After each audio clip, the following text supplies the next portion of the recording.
अच्छा, आज का जो हमारा टूल है ना, वो है डॉकर। अब ना बहुत सारे लोगों को लगता है कि डॉकर टेक्नोलॉजी जो है ना, ये एक बहुत ही डिफ़िकल्ट टेक्नोलॉजी है और इसका कॉन्सेप्ट लोगों को बिल्कुल नहीं समझ आता।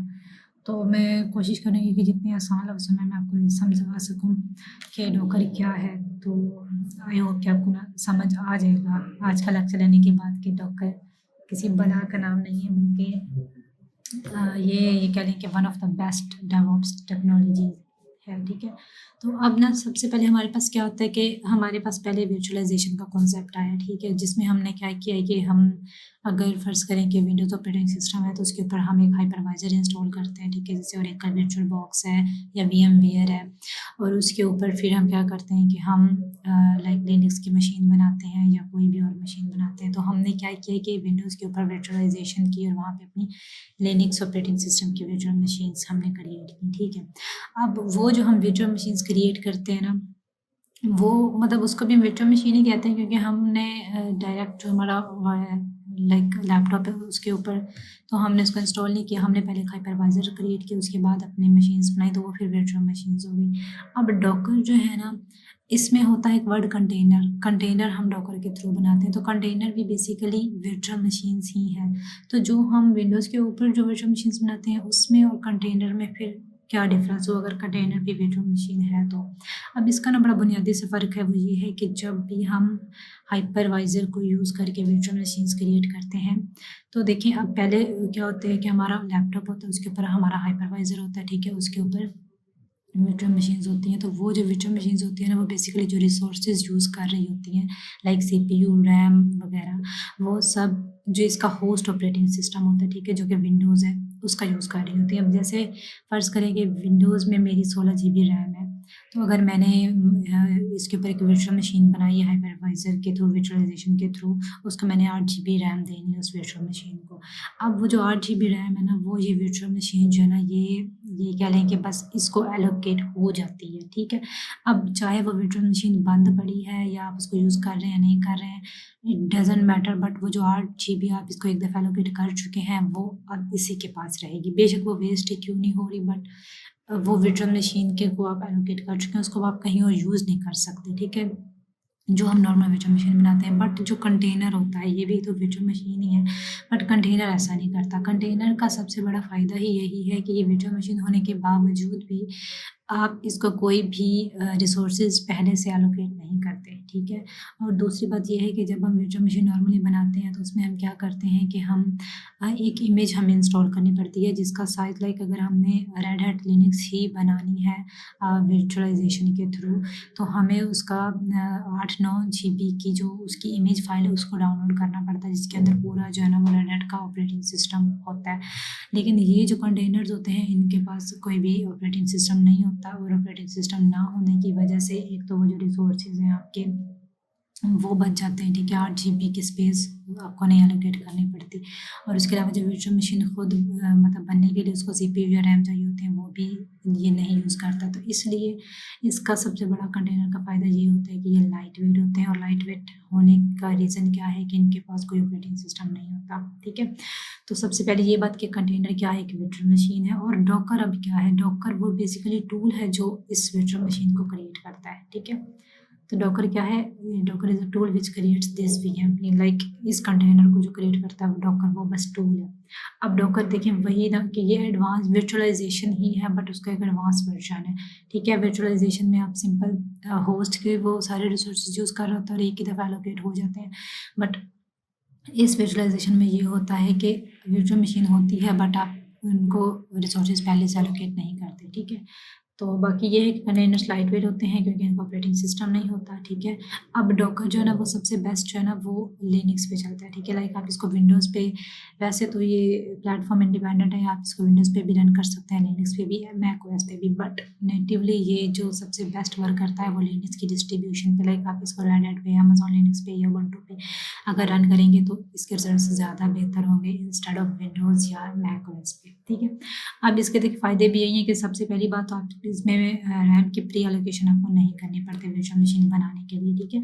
जो हम कंटेनर बनाते हैं, उसका ये फ़ायदा होता है कि जितनी देर हम मतलब उस कंटेनर को यूज़ कर रहे होते हैं उतनी देर तो वो होस्ट के रिसोर्सेज यूज़ कर रहा होता है, बट जब हम कंटेनर को स्टॉप कर देते हैं तो फिर वो रिसोर्सेज को रिलीज़ कर देता है। लाइक हम उन रिसोर्सेज को फिर किसी और वीएम में यूज़ कर सकते हैं, ठीक है।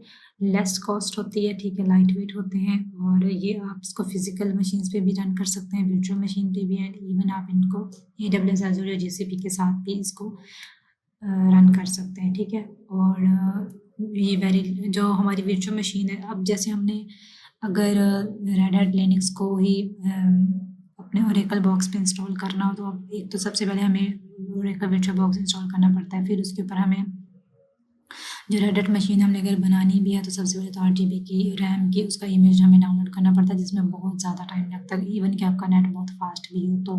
उसके बाद फिर वो सारा प्रोसेस होता है एक वर्चुअल मशीन क्रिएट करने का। लेकिन आप देखेंगे अभी हम जब प्रैक्टिकली करेंगे कि जो एक कंटेनर है उसको बनने में 2-3 मिनट से ज़्यादा का टाइम नहीं लगता, ठीक है। विदिन 2-3 मिनट्स आपका जो कंटेनर है ना वो रेडी हो जाता है।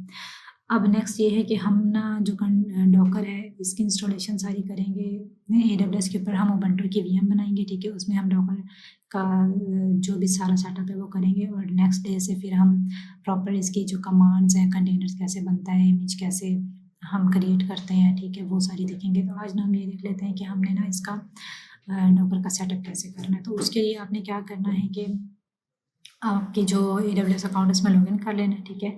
उसमें आपने EC2 में जाना है। तो मेरे पास ऑलरेडी VMs हैं, बट हम एक न्यू उबंटू का जो VM है ना उसको लॉन्च कर लेते हैं, ठीक है।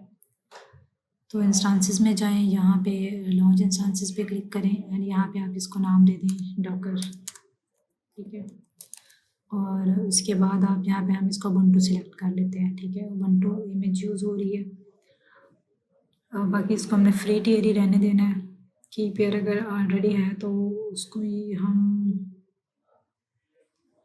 SSH की या न्यू क्रिएट कर लेते हैं, कि डॉकर की इसको नाम दे देते हैं डॉकर क्लास, ठीक है। क्रिएट न्यू की पेयर पे क्लिक कर देना है।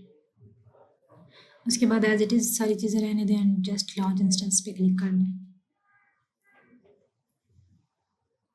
ठीक है। इंस्टांसेस में गए, एंड ये आपका यहाँ पे डॉकर रन हो रहा है, ठीक है। उसके बाद अब आपने क्या करना है कि इसको सिलेक्ट करें, कनेक्ट पे क्लिक करें, इस एग्जांपल को कॉपी करें, एंड मोबाइल सिस्टम ओपन कर लें, ठीक है।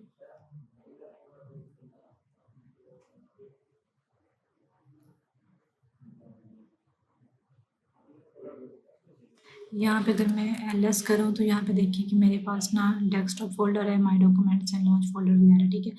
जो मैंने की डाउनलोड किया ना वो मेरी डाउनलोड्स फोल्डर में, जबकि यहाँ पे मेरे पास में डेस्कटॉप में डाउनलोड फोल्डर नहीं है। तो मैं क्या करूँगी कि अपने इस की को ना डाउनलोड्स में से मूव कर दूँगी डेस्कटॉप पे,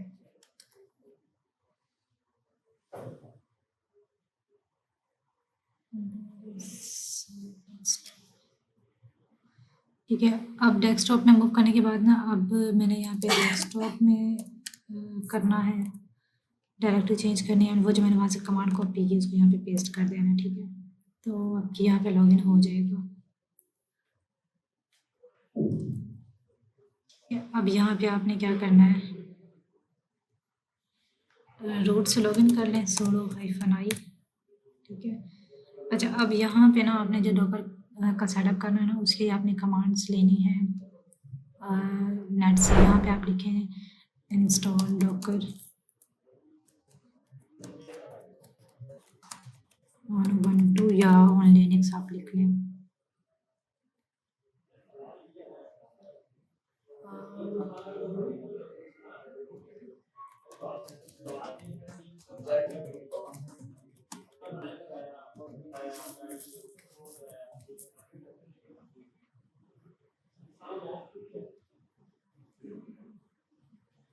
ठीक है, यहाँ पे देखिए इंस्टॉल में उबंटू सिलेक्ट है, ठीक है। उसके बाद अब आपने ना स्क्रॉल डाउन करना है, एंड यहाँ पे देखें कि ये सेटअप डॉकर्स एप्ट रेपॉजिटरी, ठीक है। लाइक कि डॉकर के इंस्टॉलेशन से पहले वो जिन जिन चीज़ों पे डिपेंड करता है, वो जो उसकी डिपेंडेंसीज हैं, ये सारी वो कमांड्स हैं, ठीक है। आपने जस्ट इनको यहाँ से कॉपी करना है एंड यहाँ पे आके पेस्ट कर देना है।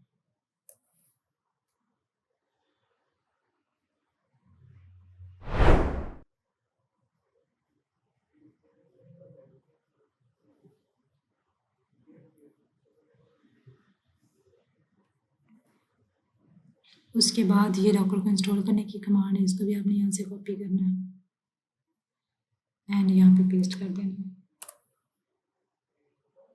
इस पर आप यस कर दें।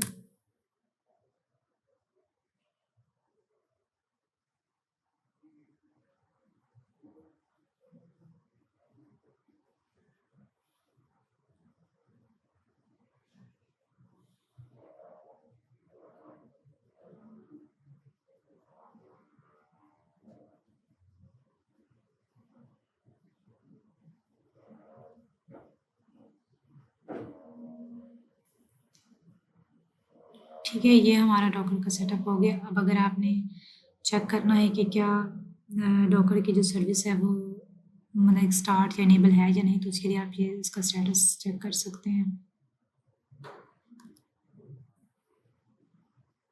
ठीक है, यहाँ पे देखिए इनेबल एंड रनिंग है। ठीक है,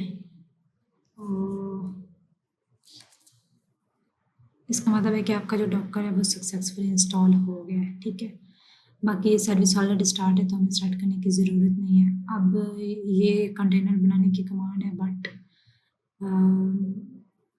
जो भी इसकी कमांड्स हैं ना वो हम स्टार्ट से नेक्स्ट लेक्चर में स्टार्ट करेंगे। आज का जो हमारा ट्यूटोरियल था ना, इसमें जस्ट इंट्रोडक्शन मैंने दी है कि डॉकर होता क्या है। ठीक है, तो सिंपल के डॉकर बेसिकली कंटेनर्स होते हैं, कंटेनर बनाता है। और कंटेनर क्या है, वर्चुअल मशीन्स है। ठीक है, और नॉर्मल वर्चुअल मशीन और कंटेनर में डिफरेंस ये है कि वर्चुअल मशीन्स हैवी वेट होती हैं जबकि कंटेनर्स लाइट वेट होते हैं। ठीक है, तो आई होप कि आपको डॉकर का कॉन्सेप्ट समझ आ चुका होगा एंड इसके जो सेटअप वगैरह है उसकी भी समझ आ चुकी होगी। तो आप भी नेक्स्ट लेक्चर तक इसका सारा सेटअप कर लें, फिर हम कल से इंशाल्लाह इसकी प्रॉपर जो कमांड्स हैं डॉकर की वो स्टार्ट करेंगे।